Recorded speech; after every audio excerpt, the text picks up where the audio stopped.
الحمدللہ رب العالمین الصلاۃ والسلام علی رسولہ الامین وعلی آلہ واصحابہ الطاہرین اما بعد وقال اللہ سبحانہ وتعالی فی کتاب اللہ العظیم اعوذ باللہ من الشیطان الرجیم بسم اللہ الرحمن الرحیم وَإِذْ يَمْكُرُ بِكَ الَّذِينَ كَفَرُوا لِيُثْبِتُوكَ أَوْ يَقْتُلُوكَ أَوْ يُخْرِجُوكَ وَيَمْكُرُونَ وَيَمْكُرُ اللَّهُ وَاللَّهُ خَيْرُ الْمَاكِرِينَ صدق اللہ العظیم۔ جناب احمد علی صاحب، مولانا عبد القادر عمری صاحب، خورشید عالم صاحب اور میرے نہایت ہی شفیق بزرگوں، نوجوانوں اور ماں اور بہنوں، ایک اہم ترین موضوع پر خطاب کرنے کے لیے مجھے کہا گیا ہے، وہ ہے ہجرت کا پیغام، واقع ہجرت اور اس کا پیغام۔ واقع ہجرت کو ہم سنتے ہی رہتے ہیں،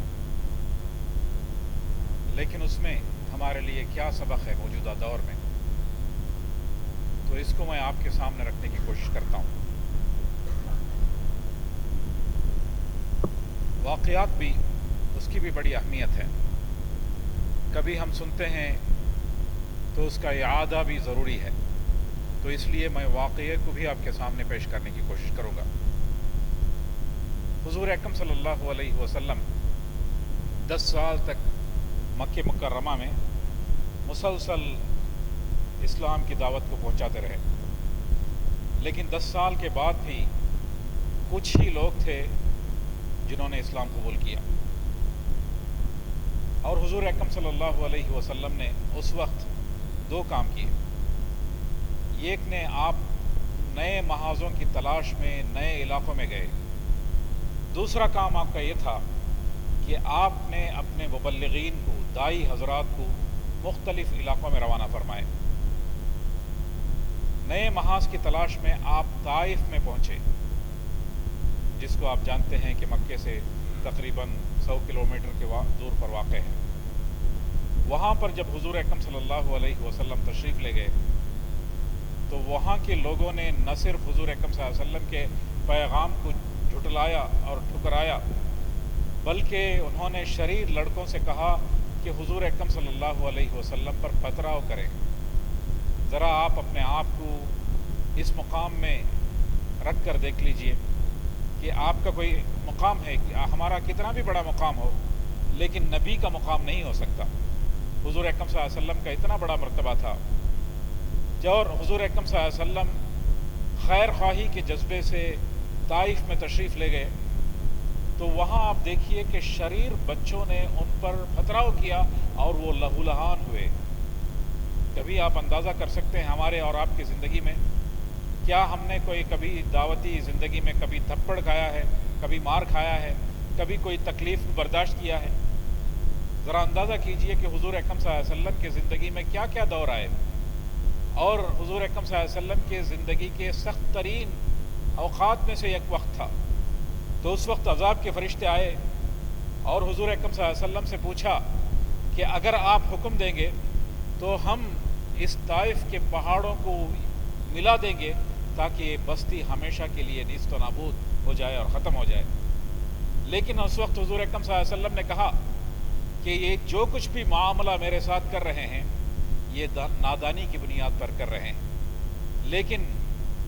اگر یہ قوم نہیں، یہ نسل نہیں، تو ان کے آئندہ آنے والی نسل یقیناً اسلام قبول کرے گی۔ اور آج آپ دیکھتے ہیں کہ طائف میں کوئی غیر مسلم نہیں ہے۔ اس میں ہمارے لیے پیغام یہ ہے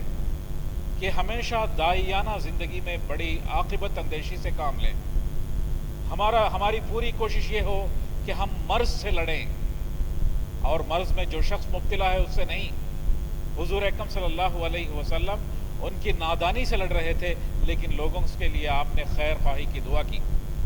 اس سے حضور اکرم صلی اللہ علیہ وسلم کیسے رحیم اور شفیق تھے لوگوں کے لیے اس کا اندازہ ہوتا ہے، اور کس طرح کی عاقبت اندیشی آپ کے اندر پہ۔ اور اس طرح سے حضور اکرم صلی اللہ علیہ وسلم نے ان کے لیے بد دعا کرنے کے بجائے ان کے خاطر دعا کی۔ اور آپ تاریخ میں دیکھتے ہیں کہ طائف آخر میں فتح ہوا، بہت سارے دوسرے علاقے فتح ہو گئے تھے، آپ ہجرت کر کے مدینہ چلے گئے تھے، لیکن آج آپ دیکھتے ہیں کہ طائف میں کوئی غیر مسلم نہیں ہے۔ یہ حضور اکرم صلی اللہ علیہ وسلم کی اس عاقبت اندیشی یا دور اندیشی کی بنیاد پر ہے۔ تو داعیانہ زندگی میں ہمیں اس طرز عمل کو اپنانے اور طرز فکر کو اپنانے کی ضرورت ہے۔ اور اسی طرح سے آپ نے حضرت مصعب بن عمیر رضی اللہ تعالیٰ عنہ کو روانہ فرمایا مدینہ منورہ کہ وہاں اپنے دعوت کو دیں۔ چنانچہ مصعب بن عمیر رضی اللہ تعالیٰ عنہ وہاں دعوت کا فریضہ انجام دے رہے تھے تو کافی لوگوں نے وہاں اسلام قبول کیا۔ تقریباً ہر گھر سے کوئی نہ کوئی شخص مسلمان تھا وہاں پر مدینہ منورہ میں۔ تو اس طرح سے ایک طرف مکے میں مخالفتوں کا طوفان بڑھتا ہوا چلا گیا تو دوسری طرف لوگوں نے دیکھا کہ مدینے میں لوگ اسلام کی طرف مائل ہوتے چلے گئے۔ اس وقت لوگوں نے محسوس کیا مدینے میں کہ کیوں نہ ہم اپنے پیارے نبی محمد صلی اللہ علیہ وسلم کو مدینہ آنے کی دعوت دیں۔ تو آپ دیکھیے اس میں بھی ہمارے لیے ایک پیغام ہے، جب کسی کے اندر دین کی تڑپ ہو تو سوچ میں ایک ہم آہنگی دیکھیے کہ حضور اکرم صلی اللہ علیہ وسلم خود بھی مدینہ جانا چاہ رہے تھے اور اللہ تبارک و تعالیٰ نے بھی بالآخر مدینہ جانے کا آپ کو حکم دیا، اور مدینے کے لوگوں نے، حالانکہ حضور اکرم صلی اللہ علیہ وسلم سے ان کی ملاقات نہیں ہوئی تھی، ابھی حضور اکرم صلی اللہ علیہ وسلم سے راست طور پر انہوں نے دین کا پیغام نہیں سنا تھا، لیکن وہاں کے لوگوں میں حضور اکرم صلی اللہ علیہ وسلم سے محبت اور حضور اکرم صلی اللہ علیہ وسلم کے تعلق سے ان کی سوچ اور فکر کو دیکھیے کہ انہوں نے سوچا کہ حضور اکرم صلی اللہ علیہ وسلم کو مدینہ بلائیں، لیکن بلانے کے لیے اس وقت آج کی دور کی طرح کا دور نہیں تھا کہ آج ٹیلی فون ہے، ای میل ہے، واٹس ایپ ہے، آپ دیکھیے کہ آپ کسی بھی چیز کو بہت جلدی دوسرے شخص تک پیغام پہنچا سکتے ہیں، لیکن اس دور میں مخالفتوں کا ماحول تھا، راست ملاقات کے علاوہ اور کوئی ذریعہ نہیں تھا کہ حضور اکرم صلی اللہ علیہ وسلم تک یہ پیغام پہنچائیں کہ آپ کو مدینہ آنے کی دعوت دیں۔ یہ صرف راست ملاقات سے ہو سکتا تھا، اور راست ملاقات کرنے کے لیے بھی اس زمانے میں یہ ممکن نہیں تھا، اس لیے کہ مکے میں مخالفتوں کی فضا تھی۔ ایک ایسے ماحول میں مسلمانوں نے سوچا کہ کیوں نہ حج کے قافلوں کے ساتھ مل کر مدینہ چلے جائیں۔ چنانچہ مدینہ کے مسلمان حج کرنے کے لیے نہیں، کیونکہ حج کو اس دور میں کافی مشرکانہ افعال حج میں تھے، تو حج کرنے کے لیے نہیں بلکہ حضور اکرم صلی اللہ علیہ وسلم سے ملاقات کرنے کے لیے وفد کی شکل میں تقریباً 72 لوگ تھے جو حضور اکرم صلی اللہ علیہ وسلم کو دعوت دینے کے لیے نکلے، جس میں خواتین بھی شامل تھیں۔ تو اس میں بھی ہمارے لیے ایک سبق ہے۔ آپ اسلام میں آپ دیکھیے کہ پہلے ہجرت میں بھی اور دوسرے ہجرت میں بھی اور اس وفد میں بھی جو حضور اکرم صلی اللہ علیہ وسلم کو بلانے کے لیے مدینہ منورہ سے تشریف لے آئے، یا جنگ بدر کا واقعہ لیجئے، آپ کسی بھی واقعے کو لیجئے، ہر واقعے میں خواتین کی شمولیت ہے، خواتین نے بھی رول ادا کیا ہے۔ اس سے ہمیں معلوم پڑتا ہے کہ ہماری خواتین کو بھی متحرک کرنے کی ضرورت ہے، ان کے اندر بھی دین کا جذبہ بیدار کرنے کی ضرورت ہے، ان کے اندر بھی فکر مندی پیدا کرنے کی ضرورت ہے، اور ان کی صلاحیتوں کو بھی اس دین کی سربلندی کے لیے استعمال کرنے کی ضرورت ہے۔ چنانچہ 72 لوگ جو آئے تھے اس میں بھی خواتین شامل تھیں، اور وہ مدینہ آئے۔ اس کے بعد ان میں سے 5 چنیدہ لوگوں نے حضور اکرم صلی اللہ علیہ وسلم نے حضرت عباس رضی اللہ تعالیٰ عنہ کے گھر میں آپ صلی اللہ علیہ وسلم سے ملاقات کی۔ تو آپ صلی اللہ علیہ وسلم نے فرمایا، حضور اکرم صلی اللہ علیہ وسلم نے، کہ ہماری ملاقات آپ تمام لوگوں سے ایام التشریق کے دنوں میں، حج کے جو آخری ایام ہیں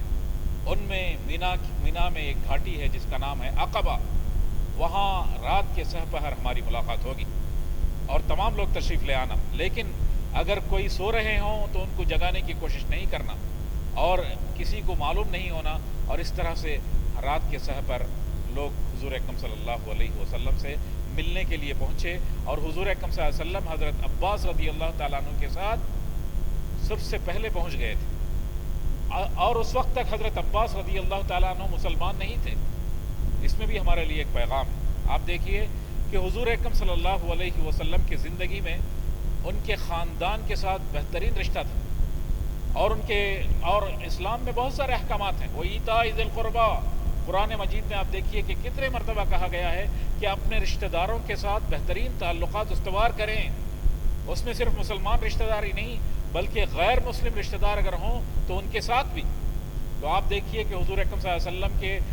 قریب ترین خاندان کے لوگوں میں سے کچھ لوگوں نے جلدی اسلام قبول کیا، کچھ لوگوں نے دیر سے اسلام قبول کیا، جس میں حضرت عباس رضی اللہ تعالیٰ عنہ بھی شامل تھے. انہوں نے ہجرت کے بعد اسلام قبول کیا. آپ دیکھیے لیکن حضور اکرم صلی اللہ علیہ وسلم کی ہجرت کی تیاری میں اور عقبہ کی گھاٹیوں میں جب لوگوں سے ملاقاتیں ہو رہی تھی تو اس وقت حضرت عباس رضی اللہ تعالیٰ عنہ حضور اکرم صلی اللہ علیہ وسلم کے ساتھ تھے. آج ہم دیکھتے ہیں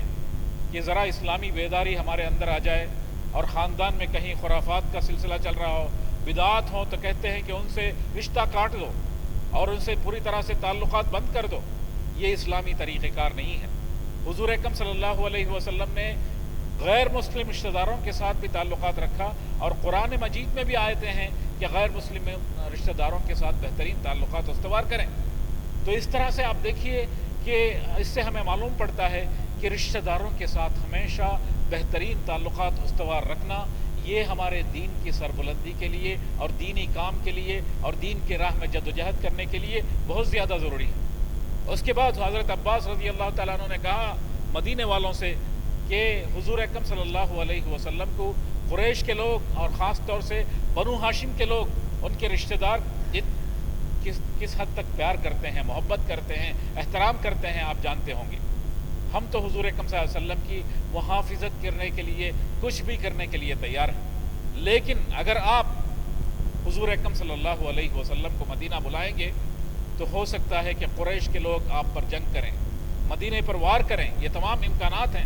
بڑی پریشانیاں آ سکتی ہیں، آزمائشیں آ سکتی ہیں. ان سب کے لیے اگر آپ تیار ہوں تو حضور اکرم صلی اللہ علیہ وسلم کو دعوت دیجیے، ورنہ نہیں. تو مدینے سے آئے ہوئے وفد کے لوگوں نے کہا کہ ہم پورے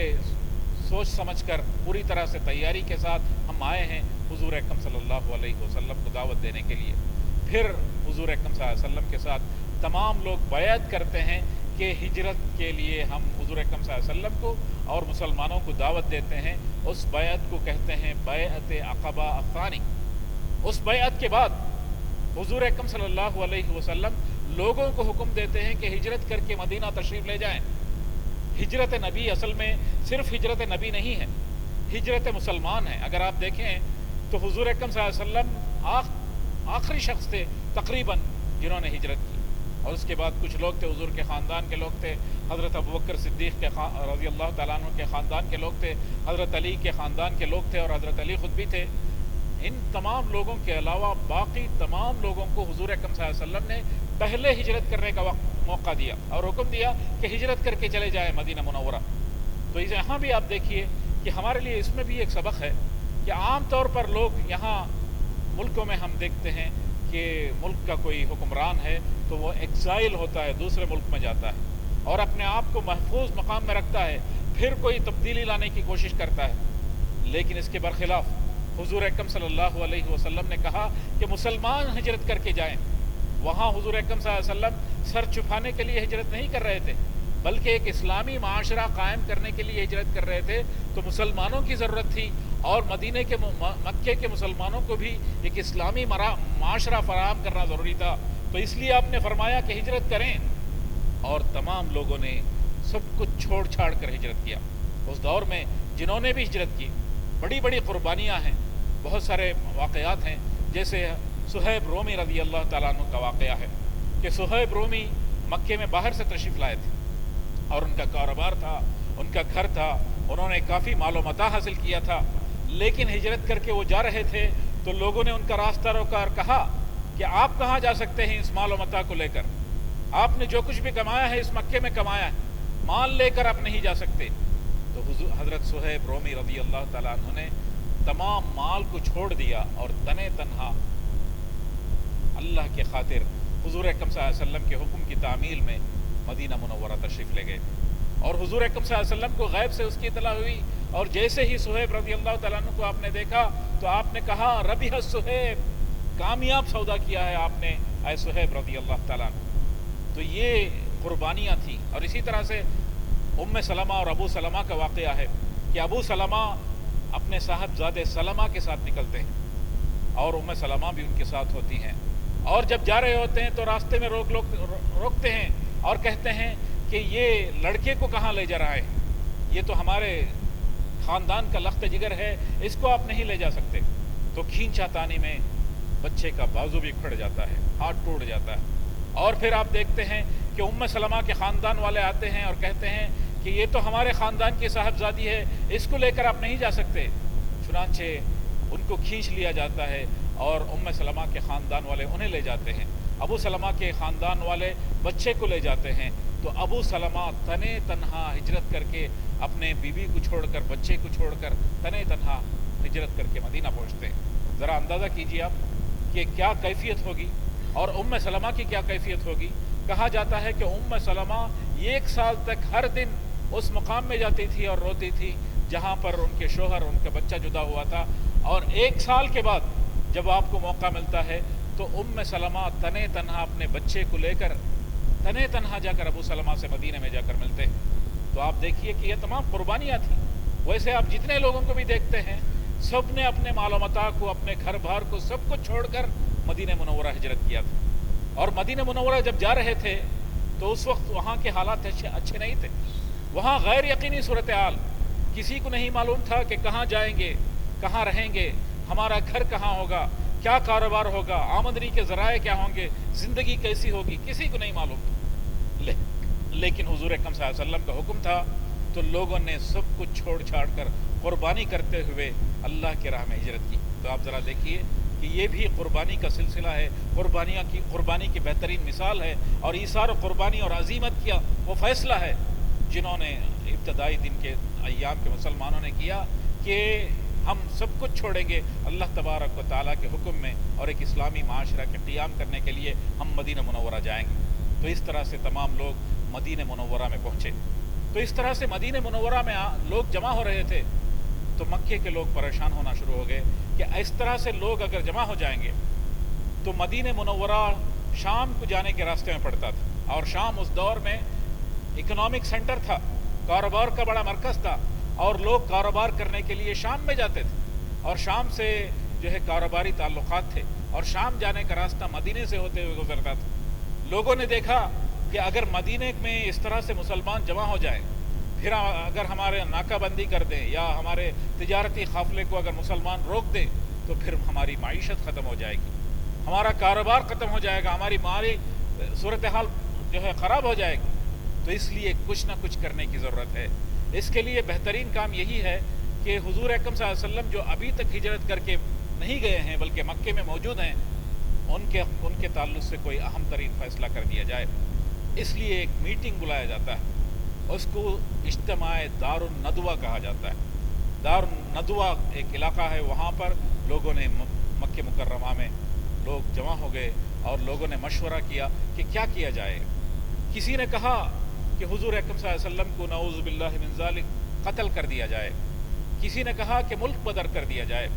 کسی نے کہا کہ آپ صلی اللہ علیہ وسلم کو قید کر دیا جائے۔ لیکن بعد میں لوگوں نے کہا کہ حضور اکرم صلی اللہ علیہ وسلم کی شخصیت میں اتنی تاثیر ہے کہ جہاں اگر ملک بدر کریں تو جہاں بھی جائیں گے ان کے ماننے والے، ان کے چاہنے والے وہاں پیدا ہو جائیں گے، اور ان کو قید کرنا بھی ممکن نہیں ہے۔ بالآخر ابو جہل نے مشورہ دیا کہ کیوں نہ ہم ہمارے تمام قبیلوں میں سے کسی اچھے مضبوط ترین نوجوان کا انتخاب کریں، اور میرے خاندان سے میں آؤں گا، ہم تمام لوگ مل کر حضور اکرم صلی اللہ علیہ وسلم کے گھر کا محاصرہ کریں، اور فجر نماز کے لیے رات کے اندھیرے میں جب وہ نکل رہے ہوں تو سب مل کر ان پر حملہ کریں۔ اس طرح سے آپ کا خون تمام قبیلوں میں بڑھ جائے گا، اور بنو ہاشم جو حضور کا قبیلہ ہے وہ بدلہ نہیں لے سکتے۔ اس طرح سے خون بہا دے کر معاملہ رفع دفع کر دیا جائے گا۔ شیطان بھی اس مجلس میں شامل تھا، ایک نجدی بوڑھے کی شکل میں۔ اس نے اس مشورے کے تعلق سے ہاں میں ہاں ملائی، اور فیصلہ ہوا کہ حضور اکرم صلی اللہ علیہ وسلم کو قتل کرنے کا فیصلہ نعوذ باللہ من ذالک کر کے وہ وہاں سے اٹھتے ہیں، اور اللہ تبارک و تعالیٰ نے غیب سے حضور اکرم صلی اللہ علیہ وسلم کو اطلاع دی کہ یہ فیصلہ ہوا ہے، اور چنانچہ یہ صحیح وقت ہے کہ آپ مکے سے مدینہ ہجرت کر کے چلے جائیں۔ اسی واقعے کا ذکر کرتے ہوئے قرآن مجید میں کہا گیا، یہ آیت میں نے اسی آیت کو اپنے تقریر کے ابتدا میں تلاوت کی، جس میں فرمایا گیا وَإِذْ يَمْكُرُ بِكَ الَّذِينَ كَفَرُوا، یاد کرو جب اہل کفار